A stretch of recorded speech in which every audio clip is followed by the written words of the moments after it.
أصعب درس تعلمناه إنه إحنا ندبر نفسنا من ولا إشي، إن طلعنا من دورنا. كل شيء صعب هان، الصبر. يا رب يعمل لقدام. وقديش هذا الوطن غالي والثمن اللي يندفع فيه غالي. برضه في معاناة والله، تعبنا كتير. يعني إيش بصحى بالليل الساعة 1:30 عشان أغسل الغسيل على أساس ما يكونش في تكدس في الحمام لأنه المية بتخلص. دور الحمام لما بدي أروح أنا أقضي حاجتي في الحمام بدي ساعتين بالضبط قبل ما أقضي حاجتي.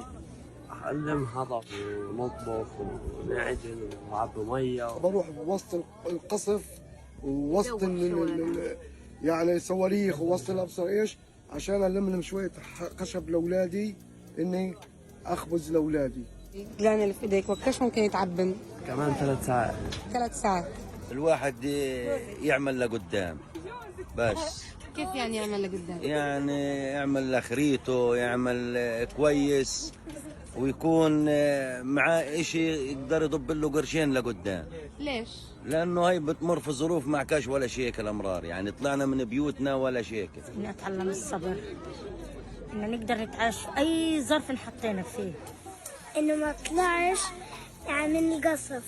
التهجير اللي تعرضنا له، يعني الواحد حتى في بيته صح كان في خوف وفي قصف وفي كل شيء، بس البهدلة لأنه هنا الأوضاع الإنسانية إشي يعني خارج طاقة تحمل الإنسان. يعني إن طلعنا من دورنا، لسه لو موتنا جوا دارنا ولا بدنا هالمزلة اللي قاعدين فيها إحنا.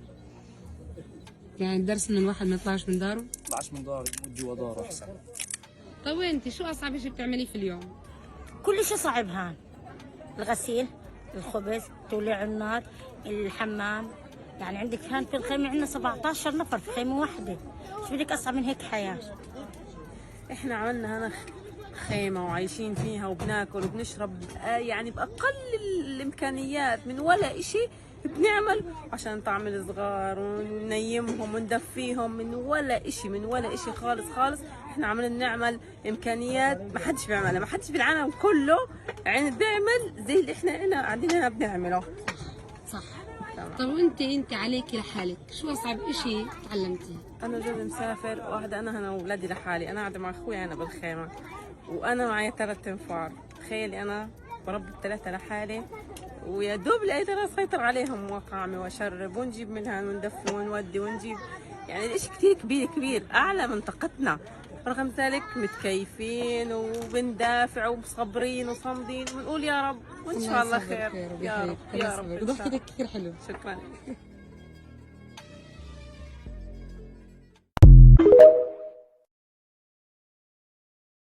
Single time we report something for like something hard and like bodies trapped under the rubble, people killed, very hard scenes, it takes us like half an hour to digest this and digest what we saw, and no one talks, and we feel like how harsh this world is on these Palestinians and on us, and how we are supposed to cover what's going on and what's happening, and it's very hard. I can't, and you have to hold your tears because the people lost their beloved ones. You don't want to like put more on them, and yeah, it's very hard. Imagine seeing like 4 bodies under the rubble, trapped, and you can't do anything, and no one can do anything, and there's no civil defense, and people don't have equipment to remove them, and yeah, and you have to continue your life normally, very normally.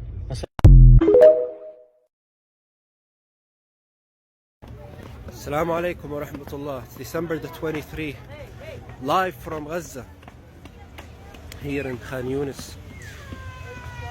Despite the challenges and it being flu season, with 2.3 million other Palestinians, we continue to remain steadfast and striving towards freedom.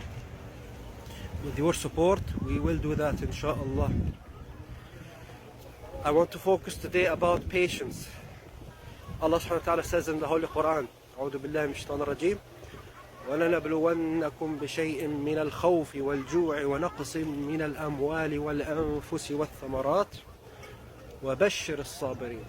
That, all you who believe, we will test you in the loss of wealth, the loss of farmland, the loss of lives from your loved ones, the feeling of being fearsome. However, glad tidings for this life and the hereafter are for you if you are patient. If you are patient. And the Prophet ﷺ said, إِنَّمَا النَّصْرُ صَبْرُ سَاعَةٍ, that to achieve victory, you have to be patient for the last hour.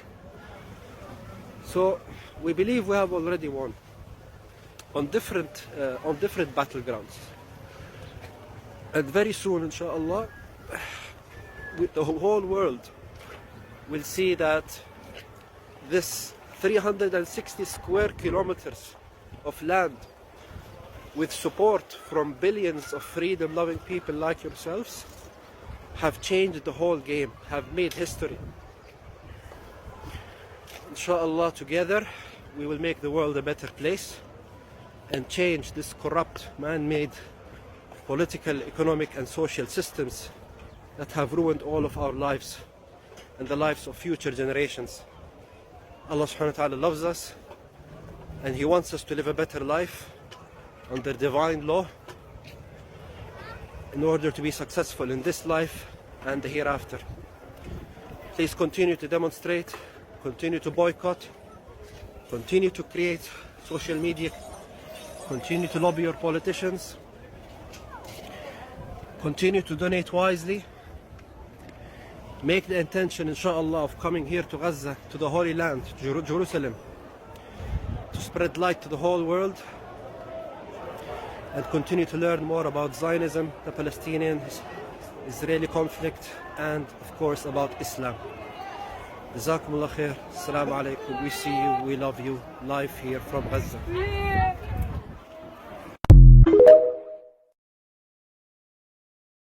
Dear Santa Claus, all what Palestinian children are asking for is to hear the sound of fireworks rather than airstrikes. All what Palestinian fathers want for Christmas is to hold bags full of gifts rather than holding bags full of dead pieces of their children. All what Palestinian mothers are asking for is to celebrate and decorate their houses rather than being homeless. All what Palestinians are asking for Christmas is a ceasefire. But all what Palestine got for Christmas is ethnic cleansing, genocide and forced displacement. مات السلام في أرض السلام.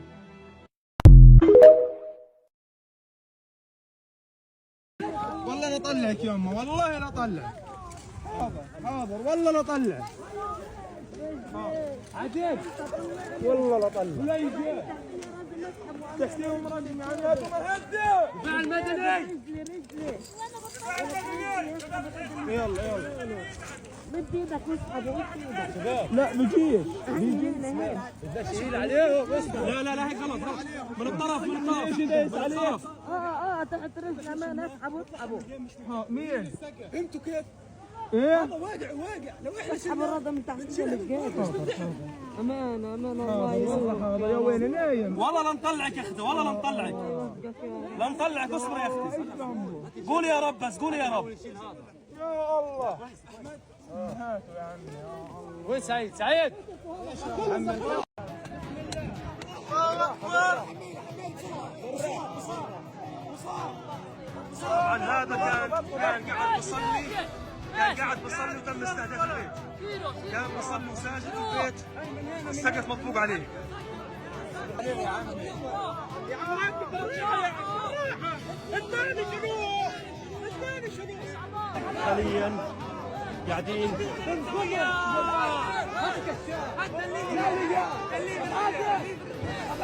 زي ما انتم شايفين انتشروا الاطفال من تحت ركام هذا المنزل. ما زال عدد كبير من افراد عائله هذا المنزل تحت الركام. وطواقم الدفاع المدني تقوم باخراج العالقين من تحت الركام تحت هذا المنزل.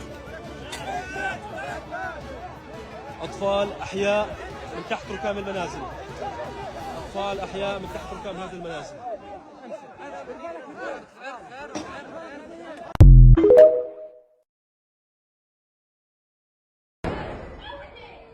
طب انا الحوش الحوش.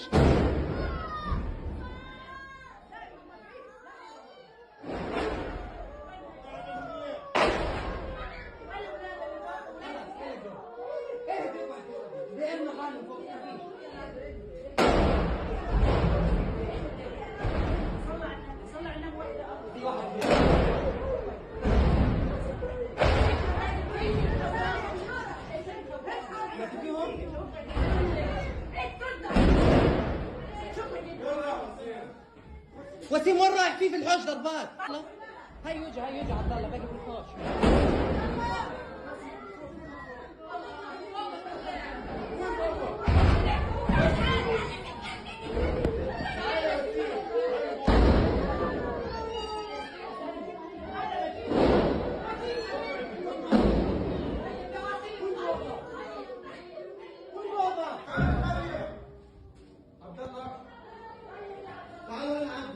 كاينه هي.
الحارة هذا هين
In the first few minutes of Christmas Eve in Palestine, the Israeli occupation forces began storming the town of Bethlehem, the birthplace of Christ. Al Jazeera just reported this. This isn't abnormal. They storm the West Bank and occupy Jerusalem every night, especially since October 7th. So why would it be any different on Christmas Eve, right? Actually, they tend to do things with such cruelty like that intentionally. In Gaza, that cruelty is easier to find than a drink of water. On Friday, Al Jazeera's Anas al-Sharif in Gaza started uncovering just how terrifying, horrifying, words can't even describe what happened in Jabalia camp in northern Gaza was after the IOF pulled out after besieging the area for 20 days. He reported that IOF bulldozers ran over several pregnant women who were on their way to Al-Awda hospital in Jabalia, ripping their bellies and leading to their martyrdom. An eyewitness said, "Next to us is Al-Auda Maternity Hospital only. Both of these women buried under the rubble were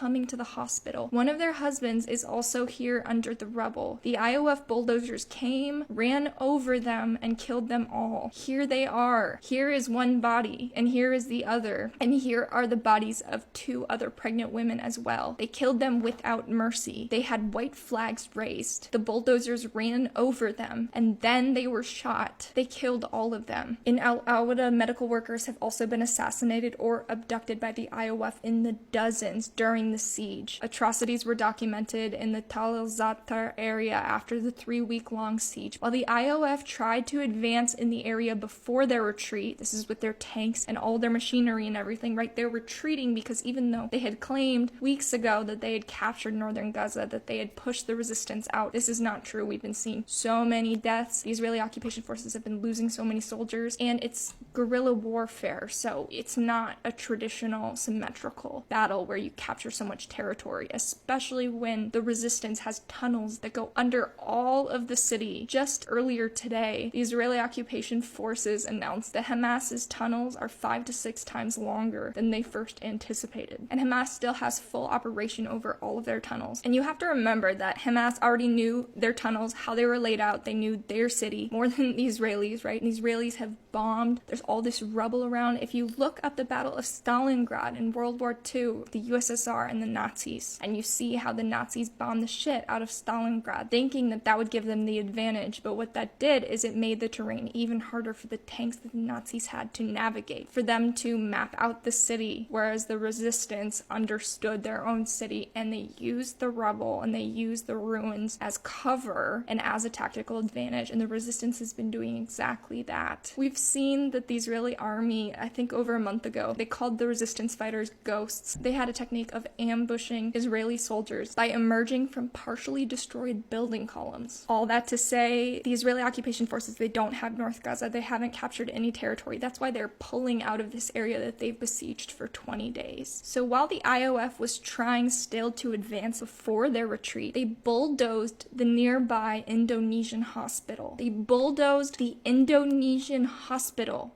and entire streets, leading to widespread destruction. Dozens of martyrs remain on the streets and in every location. Schools and buildings in the vicinity of the hospital have been destroyed, making it virtually inhospitable. What has been documented by cameras is only a small part of the daily Zionist crimes being carried out against men, women, children, medical crews, journalists, and the Palestinian people. If you'd like more coverage on the resistance, I cover it on my Telegram. It is not censored. I'm able to go into depth. The URL is in my profile. I also have the video from Jabalia camp of the scene and the pregnant women martyrs. Viewer discretion, highly advised, but it is accessible there. It's in Arabic, but there's translations.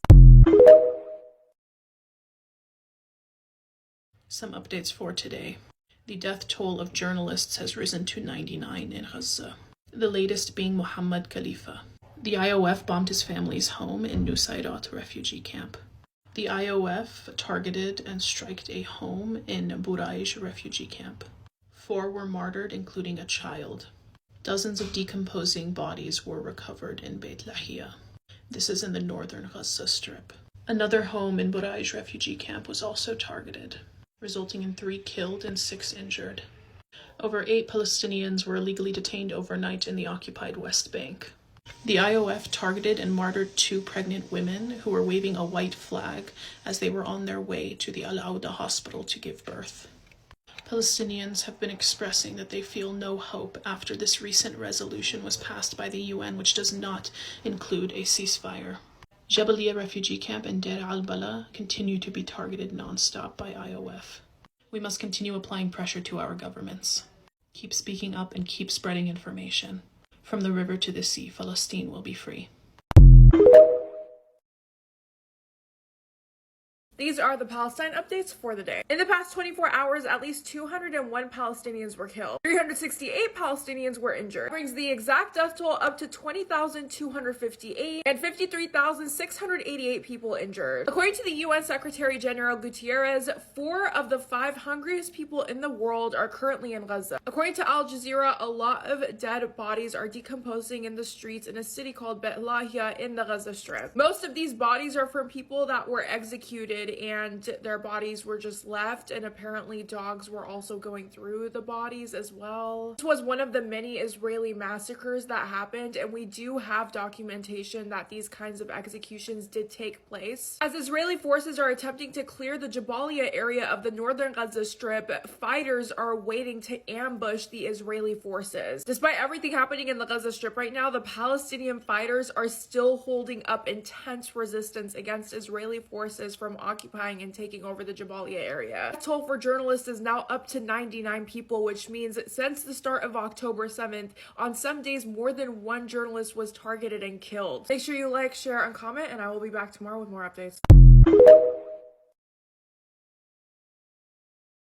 Please listen to this 24-hour update of Palestine. It's the 77th day of the genocide, and it is the 23rd of December. Israel is continuing its bombardment. That is their aim, and it intensifies day by day. Like I said, today is day 77 of the genocide, and God knows when the ceasefire will happen. Last night, the latest attacks were on the Nusrat refugee camp and in Khan Yunis. The chief of the World Health Organization has reiterated his warning that famine is looming in Gaza. This conflict is blocking access to food, water, and critical supplies, meaning people are dying because of lack of basic resources. In Al Burej refugee camp, 4 people were killed, including a child, and the Euro-Mediterranean Human Rights Monitor has called for an intentional delegation to be formed and for them to visit the prisons in Israel. The group has actually documented that about 8,000 Palestinians that are prisoners are being subjected to systematic torture, enforced disappearances, and premeditated killing. This isn't surprising if, like me, you've seen the photos of the Palestinians. When they're released from the Israeli prisons, their plight is awful. More raids continued overnight in occupied West Bank, and at least 8 people were arrested, including children. That makes the total people arrested from occupied West Bank since the 7th of October at 4,658 people. Not only the raids, but the bombing is continuing at Jabalia as well, and it killed dozens in the last 24 hours. And internationally, Iran is threatening the closure of the Mediterranean, but they haven't yet said how.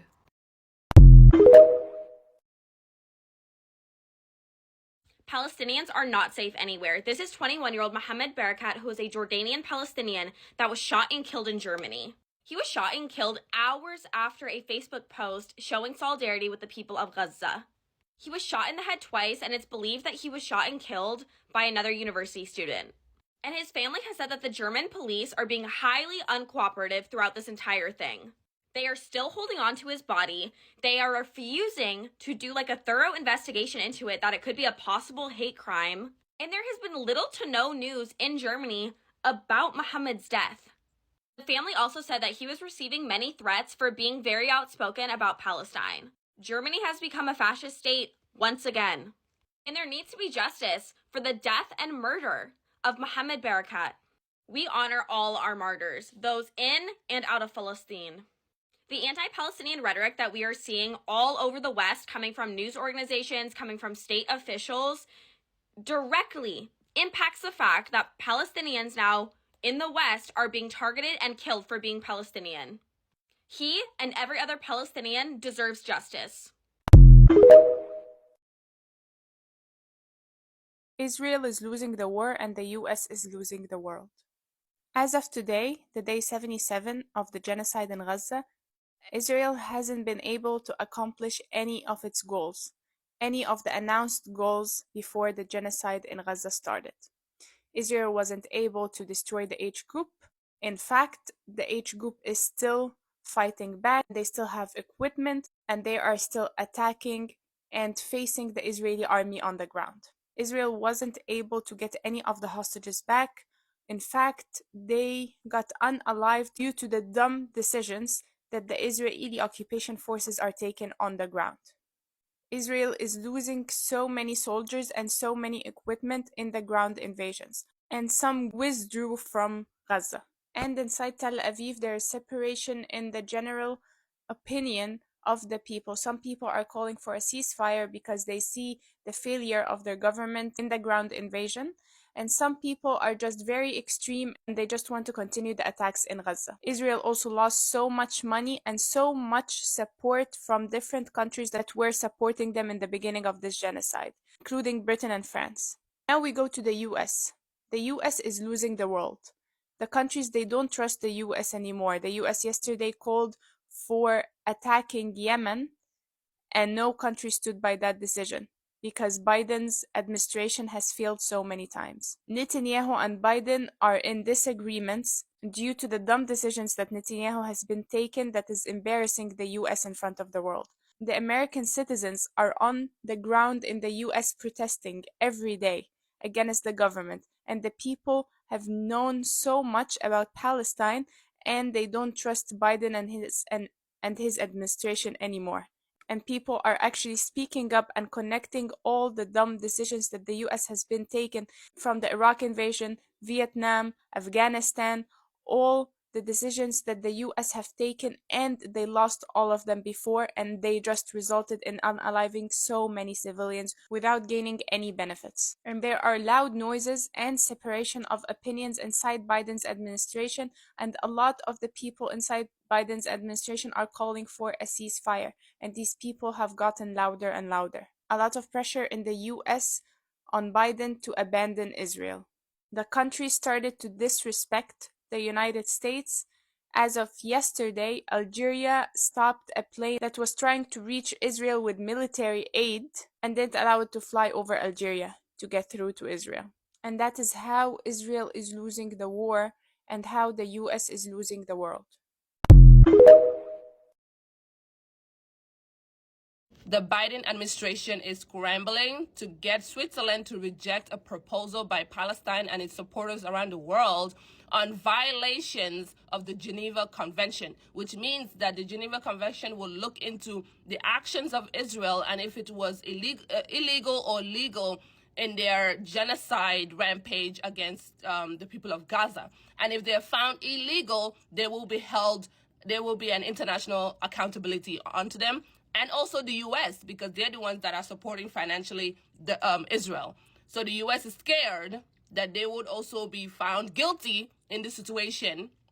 So they're trying to make sure Switzerland rejects the proposal and there will be no conference held. Yeah, that's what they're trying to do. The Geneva Conventions are the fundamental principles of international humanitarian law, which determines what actions are legal during a war. Every UN member state is party to some aspect of them, including the US and Israel. Formal determinations that Israel has violated the conventions in its US-backed offensive in Gaza against Hamas would represent a serious global condemnation of both countries and corroborate the claims of human rights groups who have gathered evidence they call proof of such violations. Yep, they are in serious trouble right now because people are trying to gather international evidence against them. And yeah, the US, they are sending all their big dogs to try to shut down this proposal. That's what's happening right now. Israel's chief foreign ally says because America is supporting the Israeli campaign, it will be affected by anything that charges Israel with crimes or demands that Israel adhere to something.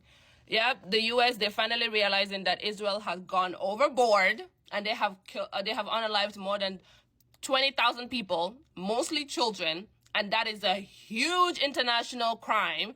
And Israel is going to be held accountable, and so will they, because they supported Israel and they are scared for their lives and they're trying to shut down this whole situation. And I hope they don't win. I hope the supporters of Palestine and other international people come together to make sure this conference happens and America and Israel is held accountable.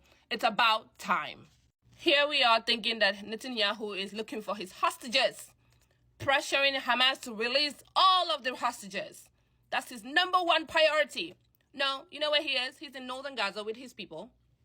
He laid down the first rock that is going to restore the settlements, expand the settlements, and add more settlements, in northern Gaza after they flatten it. Yeah, that's what he's doing. This is what Netanyahu is doing. They're finally looking into the land that they have destroyed to see how they're going to start rebuilding for their own people. I thought that was not the intention. I thought the intention was to look for the hostages. I thought the hostages was the prime agenda. What are you doing? This is what they're doing. And the world turns a blind eye and say and shout in our faces that Israelis are is their hostages and that Hamas is the problem. Why are you trying to build settlements? Why are you so eager? The bodies of the Palestinians you have unalived is not even cold yet, and you're putting the first rock for your settlements, for your new utopia. On the land you have stolen, on the land you have leveled, on the land you have bombarded with its original people. This is the reality. Crazy, huh?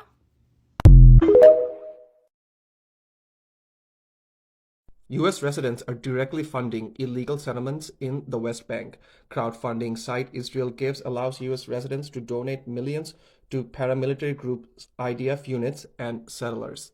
Now, the really messed up part is that these people who are giving to Israel Gives can actually claim tax deduction on these donations. And the other really messed up part is that illegal settlers are just that. They're illegal. The U.S. does not recognize illegal settlers. And a few weeks ago, you saw Anthony Blinken and the Biden administration came out and said that illegal settlers in Israel will no longer get visas to come to the U.S. And now I'm going to say something a little bit controversial. It might be a hot take, but let me explain. I am actually fine with U.S. residents using this platform called Israel Gives to give money to the IDF, to illegal settlers.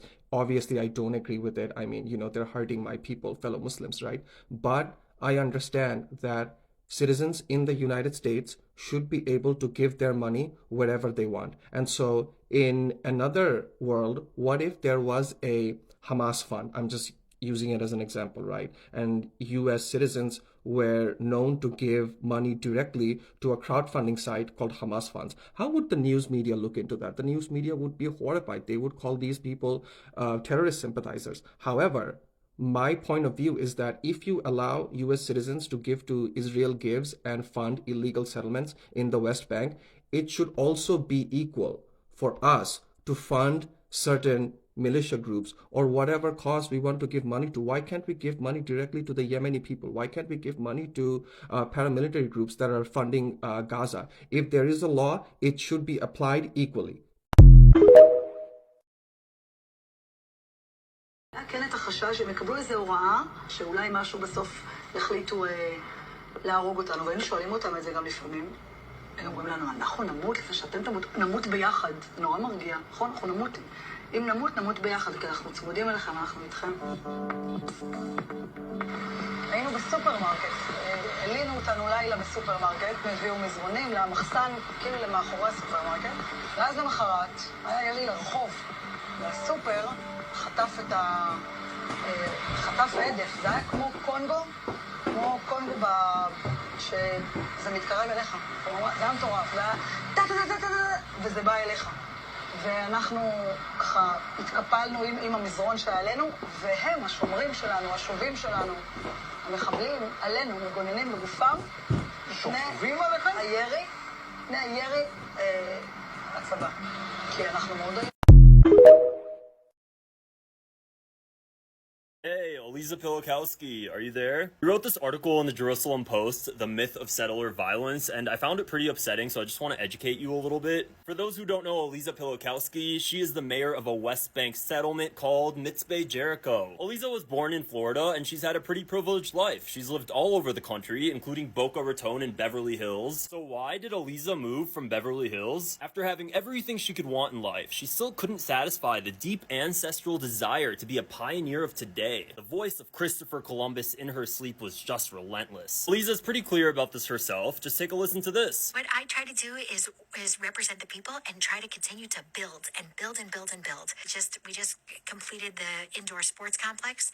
My next project is to get an indoor workout gym going, and then we'll continue building. We need a senior center. We need just a community center where we'll be able to have clubs for seniors and youth and everybody in between, and we hope to continue to build and build. Well, Aliza's intentions are pretty clear on settling every inch of the land in the historic land of Israel. When the media reported on settler violence in the West Bank, it made Aliza very upset. Aliza states, settler violence is rare and infrequent, especially in relation to the daily life of Palestinian blank. However, all of the evidence suggests Aliza is pulling shit out of her ass. From 2008 to October 7th of this year, there have been 2,477 Palestinians injured by Israeli settlers in the West Bank. That's in comparison to 1,499 Israelis. If we look at settler violence in the West Bank in general, it's dramatically increased since 2015. 76% of the incidents are related to settlers not allowing Palestinians to use their own land. Go listen to this clip. بدهم يطلعونا من الدور اللي بدهم اياه، هاي الارض اللي فوق هسه صدروها حدا بيطلع عليها ما حدا.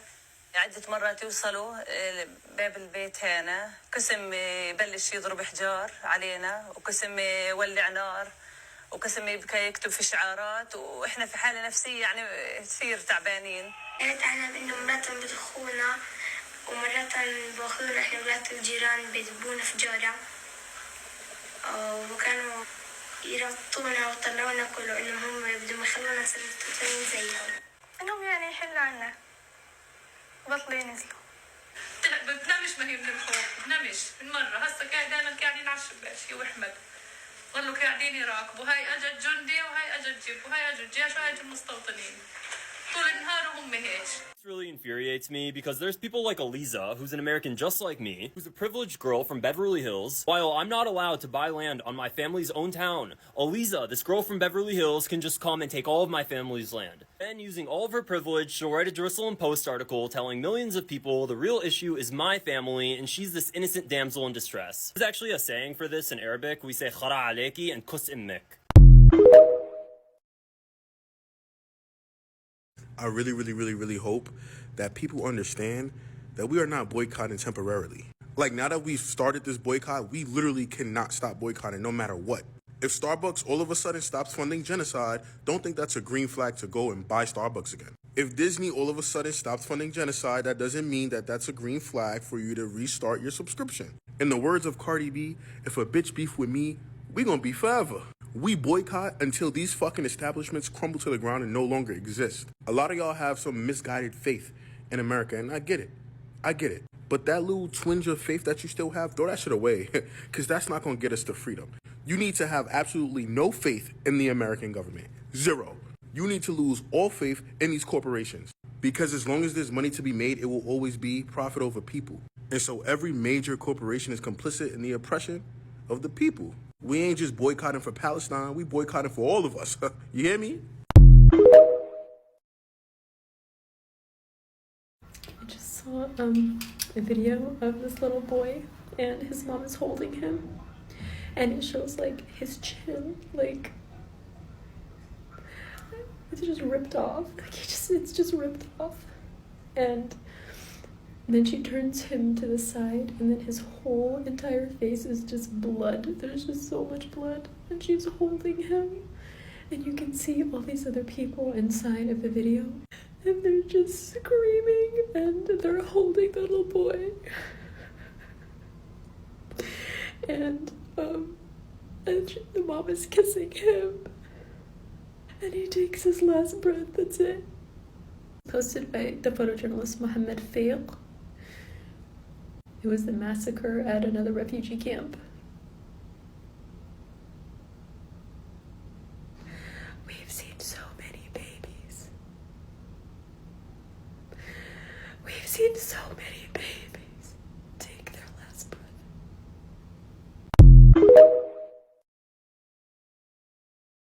You know when you watch something and it makes you feel icky inside and you clock it and you're like, this person's a psycho?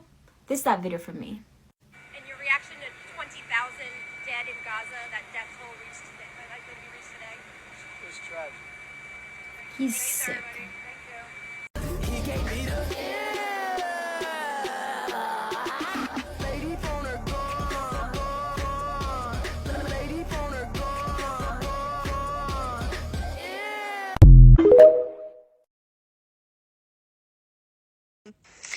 Genocide going on. LOL. So is I don't. If they're funding. Okay, I'm sure there's a lot worse things in this world. To be honest with you. There's a lot worse things in the world than the genocide and ethnic cleansing of Palestinians, than the displacement of 90% of the population in Gaza, the starvation and deprivation of every basic human necessity. There's worse things than that. There's worse than innocent children, mothers and fathers and elderly losing their lives. There's worse things than them literally being deprived of everything and are literally living through unimaginable conditions. And they are people who deserve every right to live and have every right to have the access that we have to things, but they don't. And you can't put a damn drink down and you can't skip a McDonald's meal because you're so privileged and entitled. This is Debke, a traditional folk dance from the Levant region, mainly Palestine, Lebanon and Jordan. But for Palestinians, it's more than just a dance. Debke translates to stamping of the feet. It refers to a tradition dating back to a time when Levantine people built their roofs with mud. Whenever the mud cracked, people would gather in line and stomp the mud into place. So what was once a method for repairing a neighbor's roof transformed into an expression of communal love and unity over time. And since the forced expulsion of Palestinians from their land in 1948, the dance has become a universal manifestation of Palestinian identity, connecting people to their culture and heritage. Expressing belonging and togetherness, Debke is often performed at weddings and other celebratory events. However, it has also emerged as a demonstration of Palestinian unity against oppression. And now, amid Israel's onslaught on Palestine's Gaza, the dance has taken the internet by storm, spreading across the world as a symbol of resilience and solidarity with Palestinians. America will always have the money to kill the brown man. America will always have the money to kill the brown man. But no money for healthcare, no money for education. America will always have the money to kill the brown man. I want to talk to you about December 23rd. December 23rd is Reem and Khalid's birthdays. If you don't remember Khalid, he was the grandfather who called his granddaughter Ruh Ruhi. Before we honor their birthdays tomorrow, I want to tell you about that phrase. That phrase, Ruh Ruhi, is used to describe those that are closest to us, but it's not the only phrase. We use other phrases like Habib Albi, which is the love of my heart, Habib Ruhi, which is the love of my soul, but there are so many more. Arabic is a deeply poetic language. In fact, there are 14 different stages of love in classical Arabic, and between 50 and 100 different words just for the word love. There are even 12 words for friend, friendship, ranging from someone who's your same age all the way up to a spiritual double and soulmate. So different people are going to do different things tomorrow to honor Reem and Khalid. Some are going to change their profile pictures. Some are going to describe what Ruh Ruhi means to them. Whatever you do, just know that Ruh Ruhi is meant to describe a love that is far greater than a love you could ever have for yourself. So do something for someone else that you would never do for yourself. Love that deeply. Remember Reem and Khalid tomorrow, and keep talking about Palestine. Keep calling, keep petitioning. Let's not give up. The Palestinian people is the spearhead for dismantling global oppression. So that thought reminded me of someone who had reached out to me for a quote because they were trying to write an article on Palestine. I don't know if they actually did write that article, but I'm going to read to you the question that they sent to me, and I'm going to read to you the response that I sent back. So the question is, why do you believe it's so important for people to be educated on what is happening to Palestinians right now, especially folks online? Why and how can this change things? And then this is going to be my response. General progressive discourse has managed to pinpoint the ultimate problems with the world today: capitalism, patriarchy, and white supremacy, all of which have continued a centuries-long legacy of global exploitation. Palestine is a stepping stone, the ultimate test for the global community to determine whether or not we have the potential to break down these systems and build a new world. Palestine is the litmus test because Israel is the legacy child, the literal physical manifestation of every Western power pouring all of their resources, in America's case, our resources, our taxes, and our labor, into sustaining the most aggressive colonial project of our time. And they are doing so in the age of connection, when the whole world is using the same language and engaging with the same technology, an unprecedented tool in the hands of the people, a people who have collectively discovered that information is free and self-education is empowering. The combination of information being available for everyone to access, direct connection to the people living through a genocide, and an online community of people who feel morally compelled to share the information they have learned to guide everyone to the same truth, despite the aggressive tactics of propaganda, censorship, and misinformation being used by the mainstream and their governments, is potentially the greatest chance we will ever get to ultimately achieve liberation for all. If we can achieve freedom for the Palestinians, we can achieve freedom for anyone. If we fail the Palestinians and Israel completes its colonial plan that will lead to the total annihilation of Palestine and its people, then the upholders of these exploitative systems will have achieved the ultimate success, because at that point they will have learned that no matter how many people stand up and unite, no matter how many people use their voices to combat oppression, they are stronger and can do whatever they want to us because of it.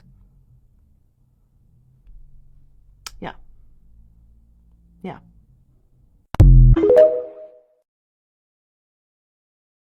Oh my God, I'm so embarrassed. My car just broke down in the Starbucks drive-thru. Yeah, I went right up to the window and went to go place my order, and all of a sudden my car shut off. And it was so weird because there's this long line behind me, and I'm like, oh my gosh, I'm so embarrassed. The person at the window is like, hey, can I take your order? And I'm like, oh my gosh, my car won't start. And they're like, oh no, like that really sucks. Anyways, long story short, I sat there for an hour in the drive-thru line, and I felt so ridiculous because that means the employees were in there for a solid hour, like on the clock, making money to do absolutely nothing. And it just really sucks. And I felt like such a silly little goose. Like, oh my gosh, my car, like what's going on? I have no idea. And so then I'm like, maybe I should get like a tow truck or something to come. And then the tow truck comes, and then guess what? My car starts. That's so crazy. And I'm just like, oh my God, I'm so sorry that you just got paid to do absolutely nothing. And then like an hour of drive-through, of cars going through the drive-through, Starbucks missed out on profits. That's horrible. So anyways, it looks like I need to go to just some local coffee shop and support a small business. But anyways, yeah, hope that doesn't happen to anybody else. Cause that was embarrassing. That was embarrassing. But thank goodness my car is good to go now. And yeah, but embarrassing. I am from the hills of Western Kentucky, and I support a free Palestine. I grew up Southern Baptist, where I learned a lot of the things that I've had to unlearn, but I learned that breaking bread is the holiest of what we have. I learned that community will always triumph over empire, that fellowship will always triumph over faculty, that we are all we've got, and if we're going to fight for anything, it should be each other. I am white, and I was born in line to benefit from the colonial empires of the United States and, by extension, the state of Israel. I also know that that power is temporary, is exclusive, is extractive, is not really mine or any of ours. I also know that the power of the people, of community, it is ours with every passing second, every breath in and out.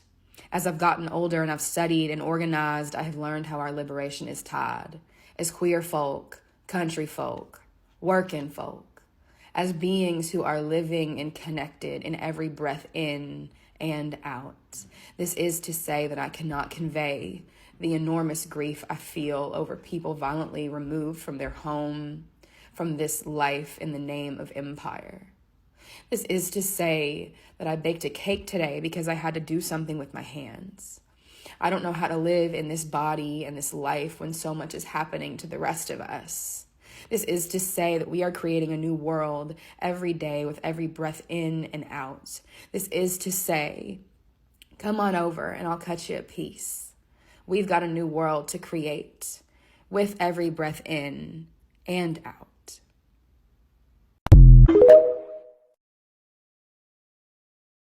If you had visited Palestine about a decade ago, the one thing you wouldn't see on the regular are female hair salons. And one might assume that it's for religious reasons like Islamic modesty, but that's not really the case. In the 90s, the Mossad, which are basically the Israeli CIA, used Palestini hair salons for very nefarious reasons. When Palestinian women would visit the salon, the Mossad would drug the tea that they were served there, knock them out, strip them naked, take pictures, and then they would use those pictures to blackmail them and their husbands.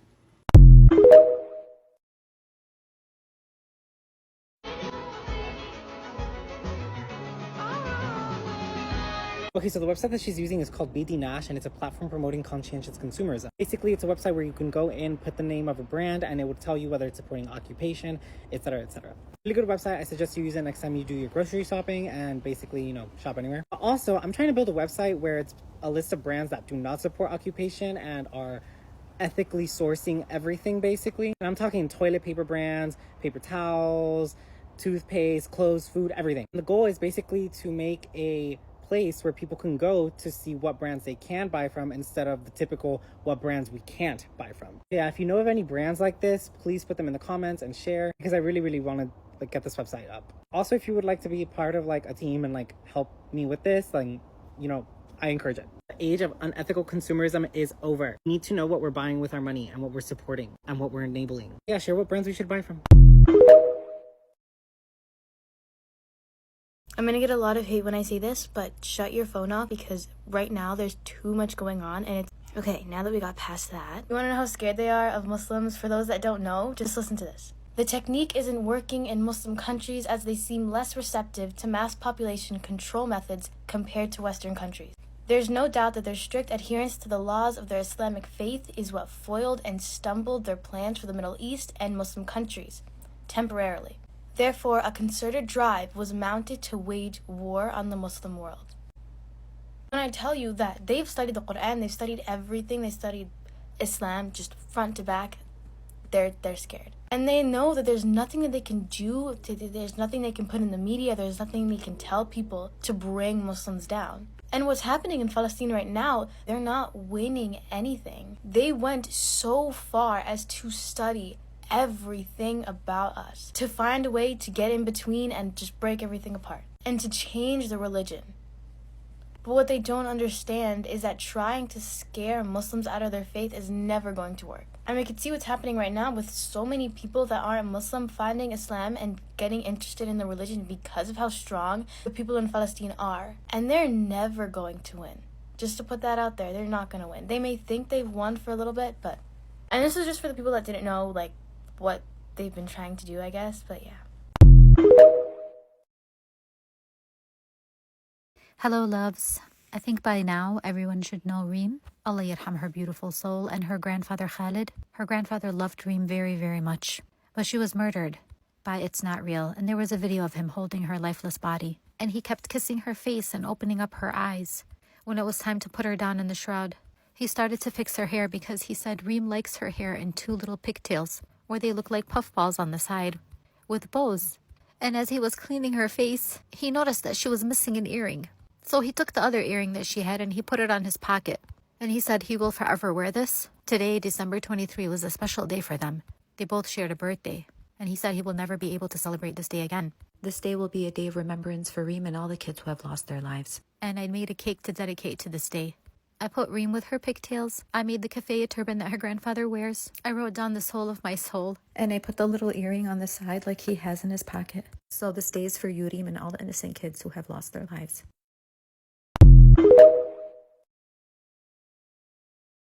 The genocide in Gaza has revealed a lot of things. Chief among them is the fact that these humanitarian values that the West purports to have are entirely fake, and that the institutions that the West purports to run on, such as the media or democracy, are also entirely fake. But more than that, the conflict spillover that's happening in the Middle East right now reveals that the West, particularly the United States and its settler colony, are not actually the military giants that they purport to be. For over 50 years now, the United States has been going through some pretty embarrassing military defeats. Vietnam and the War on Terror have not only been affronts to human rights everywhere, but moreover, they have been well documented as abject failures. The only goals the U.S. manages to achieve are selling an increasing number of military contracts, killing and displacing an unconscionable amount of people, and radicalizing entire regions. And it's not a surprise that its settler colony, Israel, can only ever do the exact same thing. And that's ultimately going to be the death of this empire. The US as an empire can't survive if it's just a couple hundred military contractors in a trench coat. Which is why US-led military operations like the one that was meant to go out into the Red Sea and stop Yemen from enforcing a blockade on Israel are going to collapse. Because other countries that don't entirely run on military contractors are uninterested in throwing resources at this obviously doomed venture. The US and the Western world aren't moral, they're barely functional, they're not democratic or justice-based, and even barring all those, they're not even as strong as they purport to be. And ultimately, their stranglehold on the world order is bound to collapse. These are the only pieces of Christmas decorations that I'll be hanging for Christmas this year. And the reason for that is that they were made in Gaza by people from the deaf and hard of hearing community. The place that I bought them from was called travelwithna, and it has been bombed by the Israelis. I keep wondering every time I look at these, as well as other embroidered stuff that I have from Gaza, I keep wondering if the hands that made these goods, are they still alive? Are they starving? Are they sheltering somewhere in a tent?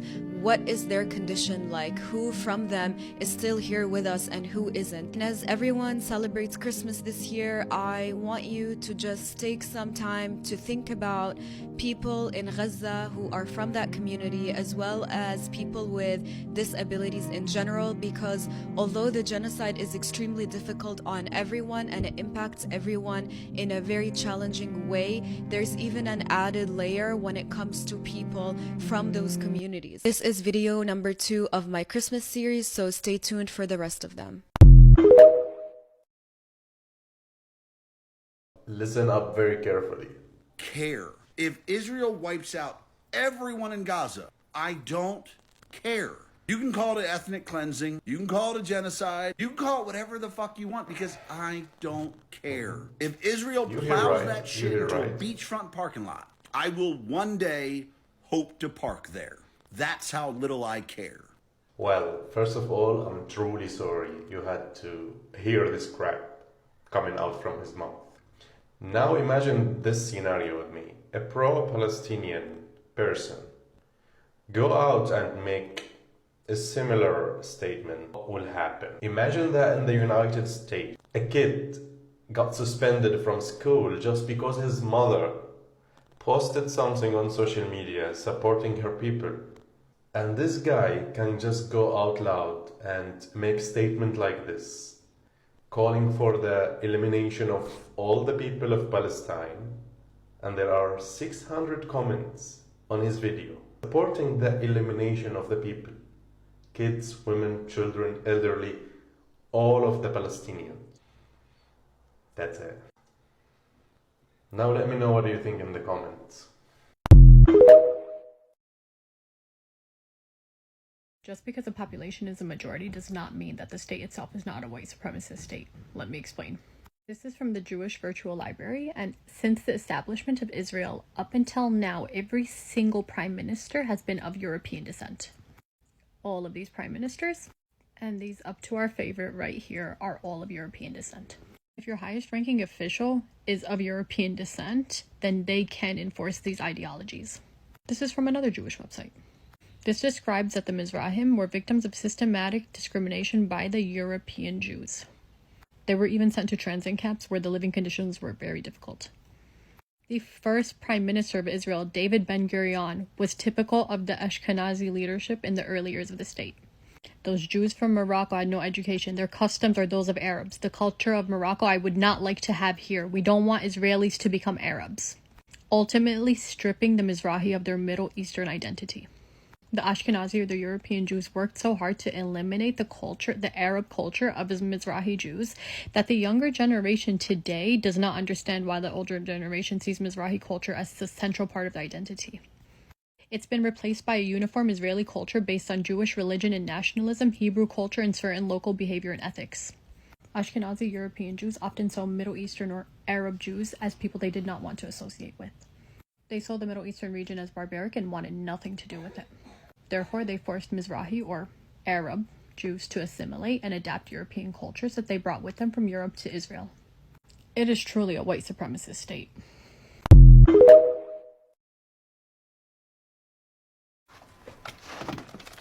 Put your hands up. No. What? I said no. Why not? I don't want to. But I've got a gun. I don't care. Doesn't make any sense. Oh, absolutely. This has to be our new thing. Like, I'm torn between free Palestine from the windows to the wall, or from the windows to the wall, Palestine will not fall. Or we can just do both.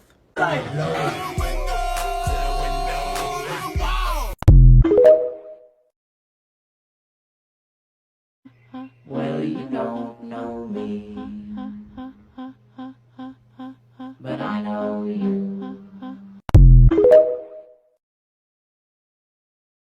I'm just trying to heal as many as they kill. Funding Israel, but blaming it on drill. Funding genocide, but blaming it on the youth. Kept my mouth shut cause I didn't know the truth. But long sent the text asking if I'm gonna speak. Post on IG, maybe even a tweet. I thought about Rosa in 1953 and what she stood for, but not giving up a seat. Just so I could be all I could be. Just so I could say all I could say.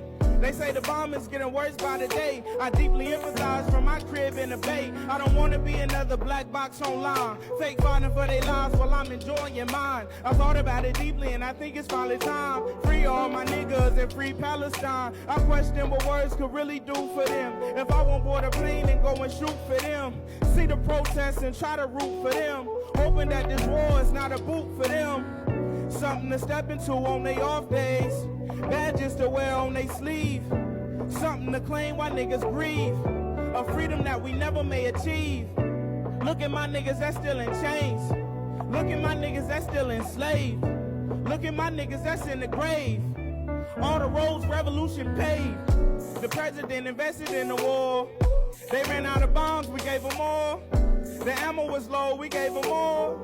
Now hard to guess what it's all for. Mercy is all we implore. Scrolling my explore, I see bodies on the floor. Bombed the hospital, man, they even bombed the morgue. I'm just asking what it's all for. Pray for Palestine and all my niggas in the Congo. And all my niggas been oppressed in the West. It's hard to keep faith not knowing what's next. Pray for Palestine and all my niggas down in Flint too. My niggas living out of tents too. Fighting for change while they rent due. Pray for Palestine and all my niggas in the African Republic. And all my niggas been oppressed in the East. Hard to keep faith not knowing what you gon' eat. Pray for Palestine and all my niggas down in Syria. It's a war in Liberia. From the north side to Libya. Hey, we praying for Israel too, man. The human in me see the human in you. It take less resource to heal than it take to kill, you feel me?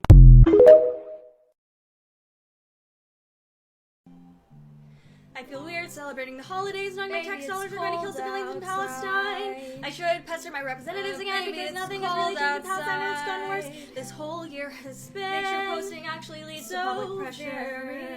I was on the actor strike a year and now COVID's on the rise. My senators are like, hey, sorry, I support Biden on this one. Democrats, they don't have to agree with it. My representatives are like, also, you know what, hey, sorry, I support Biden on this one. But really, it would be super cool if they were like, you know what, I don't support Biden on this one. At least 62 members of Congress have called for a ceasefire. Don't give them participation awards, applaud them when the thing is done. Party might think, baby, it's bad out there. Is there just Kool-Aid in this drink? Please, you gotta be a real one out there. I wish I knew how. Okay, but you can't give up now. Stop burnout from bad news. A lot of news just shows what gets the most clicks. Pressure's mounting, so no, don't give up. I just keep posting. I won't just say, hey, at least I tried. 98% of Gazans don't have enough food. Gazans are searching for winter clothes under the rubble. In Palestine, it's cold outside.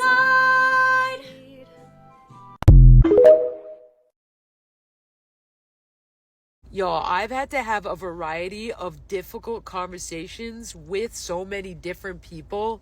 As somebody who is queer, as somebody who's Palestinian, as somebody who is Muslim. The worst conversations being with Zionists, in case anybody was wondering. So here's my advice to anybody who's struggling to have a conversation about Palestine with a loved one this holiday season. Where churches in Palestine have canceled Christmas due to Israel's ongoing genocide of the Palestinian people. One of the most important qualities of any relationship, the most important in my opinion, your relationship with yourself, is authenticity. And so if you are truly authentic about your unwavering solidarity with the Palestinian people and your commitment to do anything and everything that you can, then whatever outcome that you are afraid of, living outside of the truth, I promise you, will be much worse. I mean, you gotta trust me on this one, okay? I can really speak to this. Having conversations with your people is one of the things that have been asked of us, in addition to continuing to take action and post and educate yourself and others. And the most important thing that you need to know